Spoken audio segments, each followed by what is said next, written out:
Hello, I'm Denise Scaloni. Several years ago, I started my own home-based business. I was so fortunate to have such wonderful women help me along the way. I wanted to create this show to introduce you to some of those women so they can inspire and empower you. On this episode, I have one guest.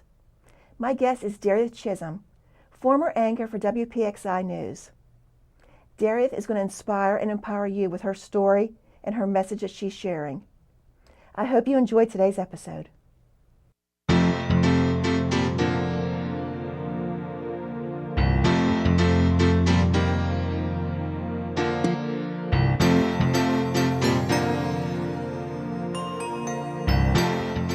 I'm here today with Darieth Chisholm.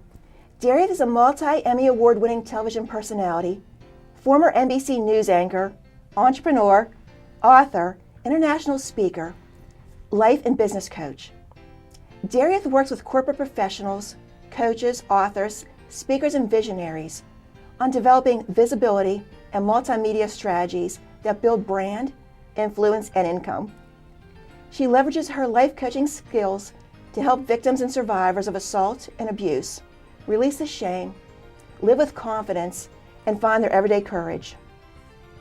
Darieth is also a revenge porn victim turned activist, filmmaker, and founder of 50 Shades of Silence, a global movement giving voice and dignity to victims of cyber harassment and abuse.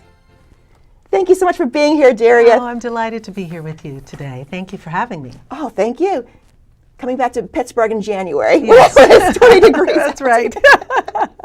But I love this place, so it's sunny when I get here anyway. It'll always be home, right? Yeah, definitely. Yeah. So people may remember you from your days on WPXI. Yeah, I spent, 20-some years as a Channel 11 news anchor at 11 o'clock and at 10 o'clock, so from 93 until 2014, so long time. Wow, has it been since 2014? Yeah, since I retired.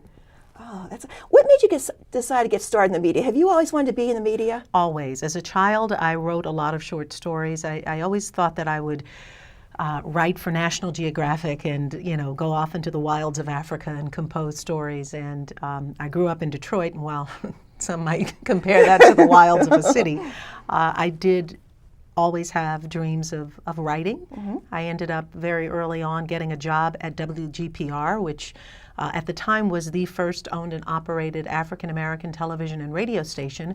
And so while I was in college, I was also on air, which really afforded me an early opportunity to get into media. That's awesome. Yeah.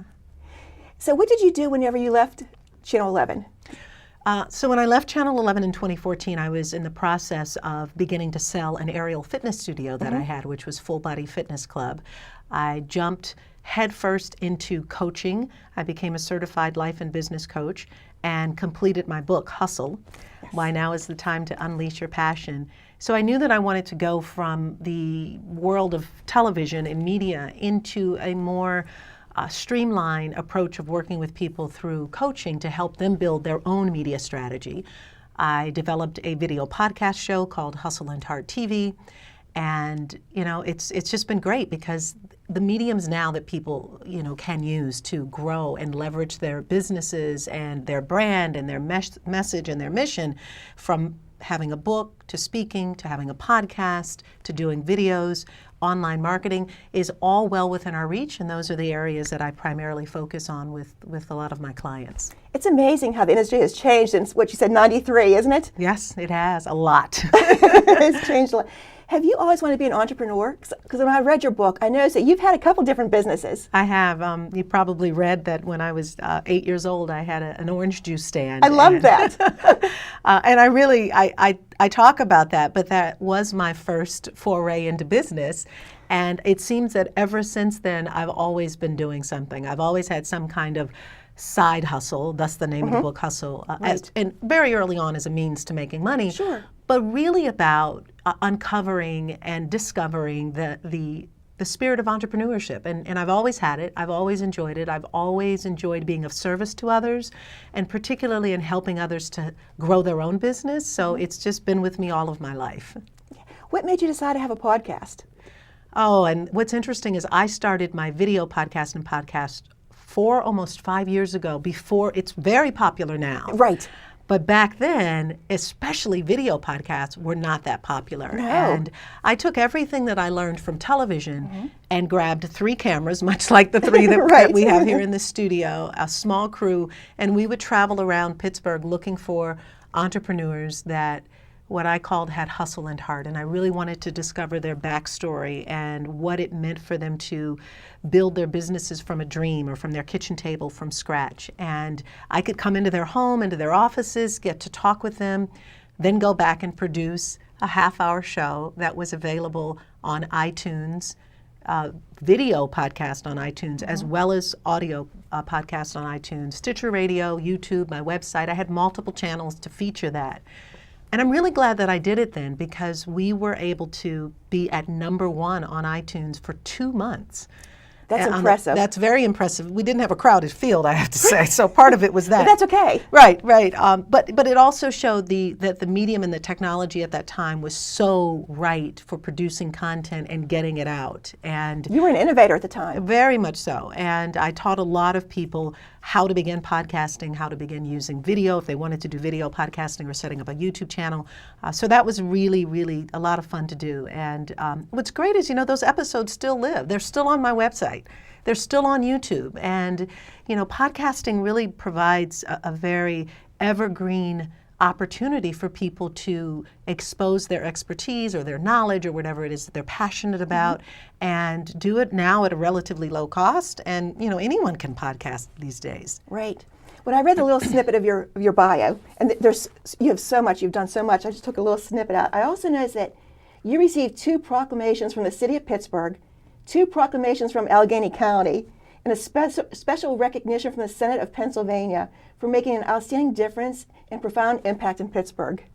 I'm honored for that. Oh my gosh. I have to update Congratulations. that. I just picked up another proclamation the other day. From County Executive Rich Fitzgerald. He recognized my colleagus at WQED for the Emmy wins that we were so fortunate to have had this last past September, October.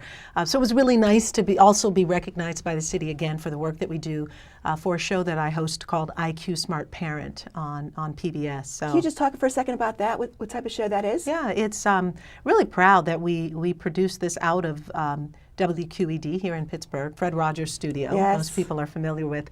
It'll always be Fred Rogers Studio. Always be Fred Rogers Studio, but it is a half-hour show. We primarily focus in on topics around education and parents and children, and we've been really fortunate to win a couple of Emmys a few years, for a few years. It's now my 2nd Emmy as a result of winning that, but the station, I think, had 25 nominations and walked away with 11 Wow. Emmys. And so, in this day and age where those of us who really believe in good television and good programming are still winning Emmys is impressive in my mind. So I'm grateful for that. Yes. So you've always been in front of people, whether it's a camera, a podcast. Yeah, I have, and that's why I call myself a visibility coach. Yes. And that it of course is very second nature for me. It's not so much so for other people, and so a lot of the time when I'm working with people, it's really getting them to the place of seeing that, visibility is not so much about just jumping in front of a camera and feeling comfortable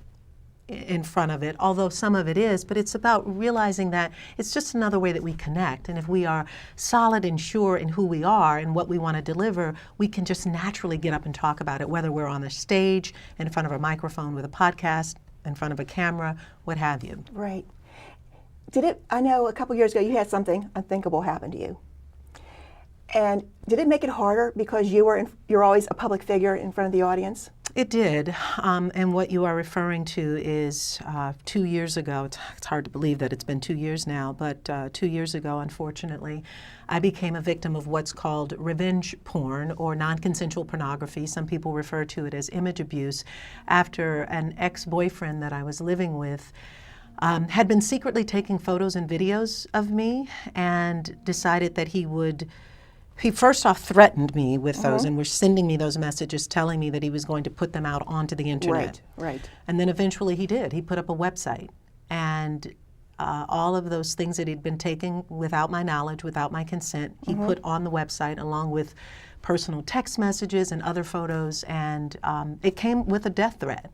I mean, he was threatening me, threatening my life, threatening my career and all that I'd worked for, Right. because I would not return to the relationship. And I didn't even know what to call this, Denise, in the very beginning. I didn't even know I had a name. I thought I was the only one Right, experiencing this. right. I couldn't get him to stop. I couldn't get, I was told to go to court because Google and GoDaddy wouldn't shut the website down and said that I needed a court order. And all I feared was that someone would Google my name, and of course people Google my name Right. all the time. Sure, because and you're a public figure. Right, and that they would see me this way. And it was extremely embarrassing and humiliating, and especially because this came from the hands of someone that I loved, or at least thought I loved. You and trust thought that loved me person. and trusted me. Right. But what I didn't know was that this is so prevalent, that there are tens of millions of people, unfortunately, who are facing some form of cyber harassment. And whether it's young children and it's in the form of cyberbullying, where there's content or words or Right. mean statements, or in this case where your intimate private body is on display for the world to see without your consent, Sure. we're at an alarming stage, and because there's so little that can be done about it. In my case, because it was international, I was out of the country living with someone, it becomes even harder because we don't have any international policy that protects us. But isn't the internet international? It is. And so we've got to do something about that. And that has just really been my call, if you will, is to use my story, use my platform, use my voice to make people aware of this and what we can do, ways to prevent it, and hopefully institute some policies that better protect victims, but also better prosecute perpetrators. Right. Darieth, since this has happened to you, have you run across other women that this has happened to? Oh, I get an email. Because I get like you emails said, every day. you think it's something unique. I did a TED Talk here in Pittsburgh Yes. that I'm really fortunate was actually put onto the main TED platform. So it's now at TED.com. Right. And that opened this up to international exposure. That TED Talk has been translated, when I last checked, into 9 different languages. So I get emails that I can't even read because they're coming in from other people who I have to have it translated. Right. And they're saying that it's happening in Ukraine or in Asia or in where, I mean, this impacts so many people globally. And, as much as I didn't know my life was going to take a left turn and that I would have to experience this, what I realized was that that my message was coming at a time where our exposure in this way is really growing, and to get emails every single day from other people saying, It's oh my sad. God, I thought I was alone. I didn't realize, that there were other people that were experiencing this. And I'll tell you, the saddest part is, and they say to me, so what can I do? And that's why I did put up the website, 50shadesofsilence.com. We do have some resources available, some things that people can do, but it's not nearly enough, especially when we're dealing with different jurisdictions in different countries. Right. It's just so sad. Because again, you think it's something unique, something we've never heard of. I never heard of it before it happened to you, and it was all over everywhere. But you are working on a documentary too, aren't you, about that? Yeah, I have filmed several different victims and other advocates and activists who have, like myself, decided that we will tell our stories. We have a lot of video in the can. We've staged a march and a rally here in Pittsburgh back in June, and I'm really proud that many of the leaders in this space who also have experienced this personally but also are fighting for other victims came to Pittsburgh. We started on the steps of the City County building and then marched to Point Park University to hold the march and rally and to gather for the first time in the city to let not only Pittsburgh know, but of course this was available nationwide. So really proud of that work. We've collected nearly 7,000 signatures to send to Congress. And now that we have a new Congress in place, Right. I'm really excited about sending those signatures. So I've documented all of this, including my own personal year in court. I mean, I went to the courthouse a dozen times fighting for this because, again, presenting evidence in a case that clearly there was lots of evidence, but very few rules and support to go along with that. And so it just made sense for me to start documenting not only my own personal experience, but the experience of other people. So I'm in the process of writing. At this day and age, I believe it's going to be a 30-minute documentary, so a documentary short. Okay. that I hope to have completed within the year. And can you say the website again in case someone does want to go get information? Absolutely, absolutely. It's 50shadesofsilence.com, and that's 50shadesofsilence.com. And we have resources there as well as support, things to do, ways to get content removed. Unfortunately, we know there are alarming rates of people who attempt suicide. And we do have a suicide prevention hotline number there, as well as another hotline number if you need some help in terms of getting some first steps done. So it is a website that's available, and people can leave their stories. One of the things that was very therapeutic for me was to just start talking about it. Right. What I didn't know would be extremely therapeutic for me was to actually start to interview people, but that's my background. Right. So it just made sense for me to sit in your seat Right. and talk with someone else about it. And what I realized is that even for those people who were sharing their stories, at least they felt heard. So we have an opportunity for people to leave their stories with us. They're not going anywhere. They're kept safe. I do respond to each and every one of them. And it, for some people, is just the first step at being heard and recognized. Right. Well, we spoke before we started this interview. I said, I don't know what I would have done if I had been in that position. What would you say to someone that's watching that maybe is in that position? Or they're in that abusive relationship and they're afraid to leave? What advice could you give them after going through this? Yeah, and thank you for allowing me to open it up beyond cyber harassment. Right, because it's not just that, is it? It's not just that. Because you said you received death threats. I call this digital domestic violence. Right. It really does stem from perhaps the same mindset of someone who might physically put their hands on you. It's all the same. It's all the same. Hurt people, and Right. abuse is what it is.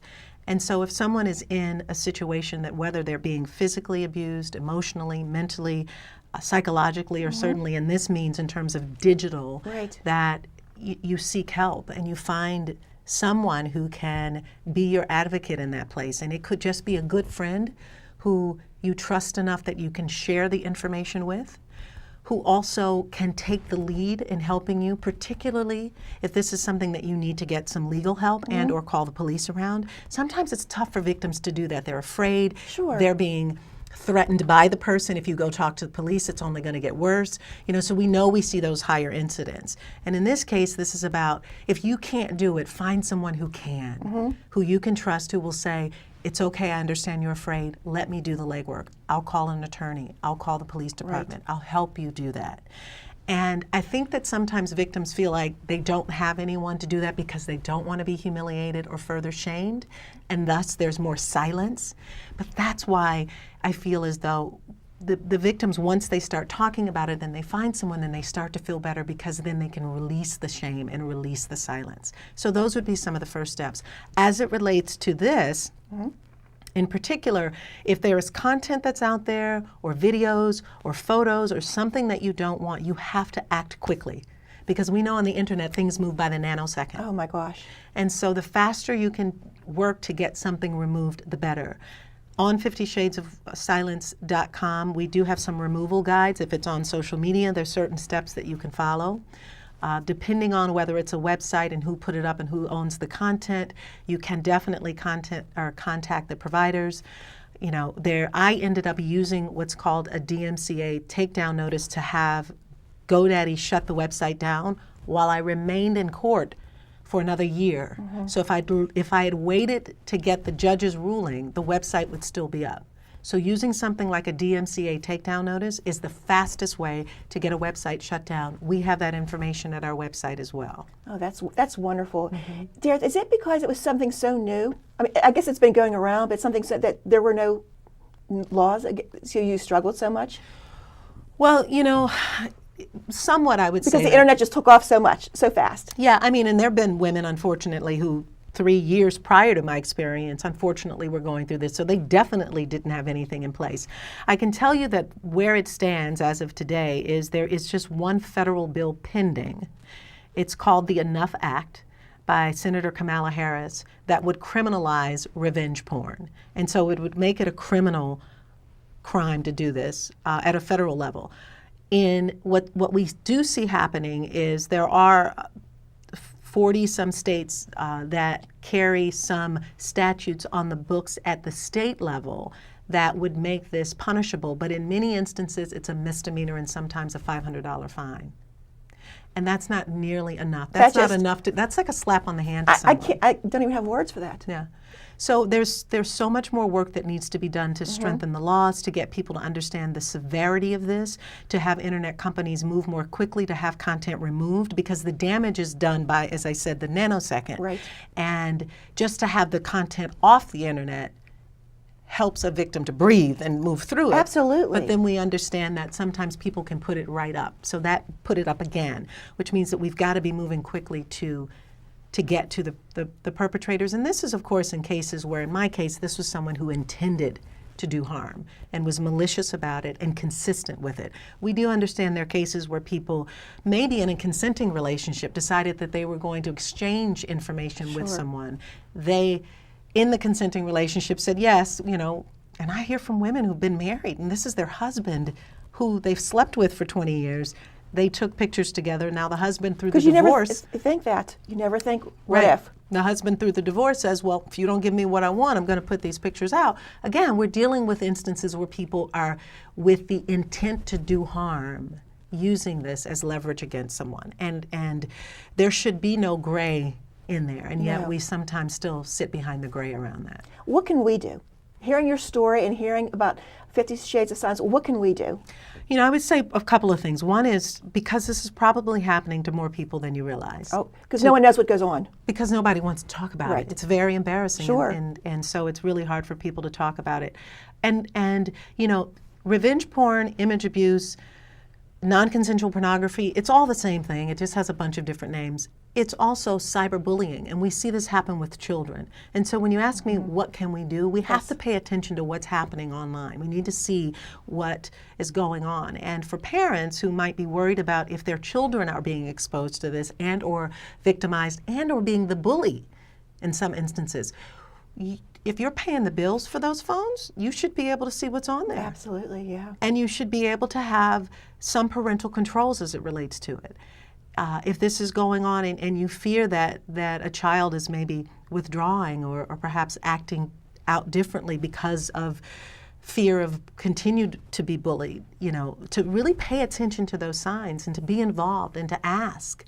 And there are lots of agencies out there, and we list several of them on our website because I can't even pretend to like I can help everyone. Right. And that's why we include a lot of other agencies and organizations on our website, and we don't even have all of them there. So if you need to, Google ways that you can get help. But don't turn a blind eye. Listen, pay attention. When you see the signs, say something. And be the support to someone else. And whether it's the support to someone who might be unfortunately in domestic violence or sexual assault, or in this case, digital abuse, sometimes it really is about being a good friend and stepping up and being the advocate for someone, and that alone can be so supportive to someone. Dear, thank you for being the voice of someone that maybe is afraid to say something. You're welcome. Or embarrassed. Coming out there, and they may hear you, and I'm sure this interview is going to touch a lot of people. When I heard you tell the story at an expo we were at, I was moved to tears. I was so touched. So I'm hoping that someone watching can hear this, or someone that's thinking about doing something like this, unthinkable to somebody, can hear this interview and think, oh, this is not good. Just this 1 second of anger, look what can happen. Yeah. What's next for Darieth Chisholm? Lots. I have a lot planned for this year, which I'm really excited about. Again, to complete the documentary is definitely high on the list, and then to move it into some form of distribution, perhaps film festival, if not some form of distribution. So that's really important. To continue to advocate in this space, whether it is to work with lawmakers, as well as people who are really focused on helping victims is what I'd love to continue to do. On a more professional side, in terms of the work that I do as a coach, is I have a couple of retreats that are planned for women who speak and influence, who are really in this space of wanting to take their message or their mission to the world, and how do I craft the story? How do I get out and get people aware of what I'm doing? Right. How do I get onto the stage and feel confident? You know, so all of those pieces. So those retreats are coming up, as well as my new program called Speak, Serve, Soar, which is a membership site that people can join if they're interested at all in becoming, if they're an author, speaker, coach, and they're looking for more ways to be visible, whether it's through writing a book, becoming a speaker, doing a podcast, all of those things that I've done. I've brought in a lot of other experts who are teaching content inside of SpeakServeSoar.com. So that's really exciting for me. So that and So we'll be seeing you around. Oh, without a doubt. This. Well, thank you for coming to Pittsburgh. Oh, I'm so and again, excited thank to you be so here. much. I'm so honored that you took the time to come on the show, and I'm sure you've touched a lot of lives. Thank you. Thank Thank you. you for having me. Thank you. I'm on a mission in search of others who are standing up, speaking out, and finding strength and everyday courage. I don't want to say it was meant to happen to you, but someone with your background, reporting facts, breaking news, telling the stories, then who goes on to become a professional life coach to help people through difficult times and be their best selves, who then has this time to deal with this problem and help us all, I don't know. I often say, for such a time as this. This is a movement, and I'm not alone. We are fighting revenge porn and all forms of cyber harassment and abuse in the face of few laws that exist to protect us, let alone prosecute our predators. Injunction for stalking was extended for service. A federal bill would make it a crime, a federal offense, to disclose somebody's intimate imagery without their consent. We need to change the entire system. We are way behind the eight ball. I'm just trying to get them back one at a time. A movement for protection and justice. I mean, I've been to court 8, 9, 10 times, simply requesting a protection from cyber stalking. We should punish for sure the people who know this was non-consensual. They are fully aware of the fact that this is going to be something that the victim will be unhappy about. We're not moving fast enough. I mean, this is happening so rapidly, and it's new. It's a new arena for law enforcement. It's a new arena for legislation, and it's going faster than you guys are. A movement for support and empowerment. It infuriates me. And it doesn't just infuriate me because I'm a woman, it's because of everything we lose. That women get up and we keep going. We heal ourselves. We continue to help heal other people. And as my mother told me, Darieth, use your voice.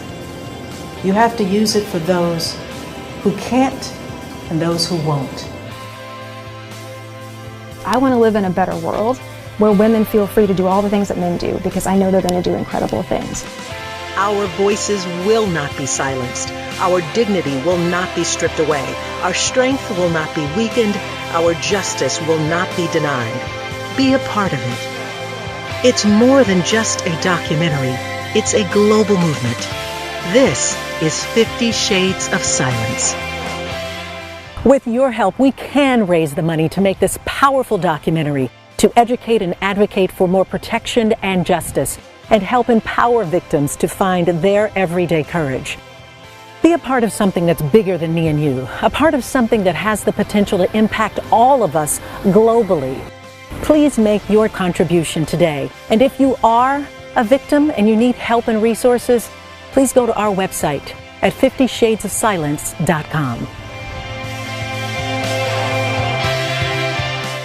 Thank you for watching today's episode of Empowering Women. I'd like to thank my special guest, Darieth Chisholm, for sharing her story of how she got started in the media, and also sharing her story about 50 Shades of Silence, her new nonprofit. I hope Darieth inspired and empowers you to live your dreams and lead a better life. Thank you for watching, and see you next time.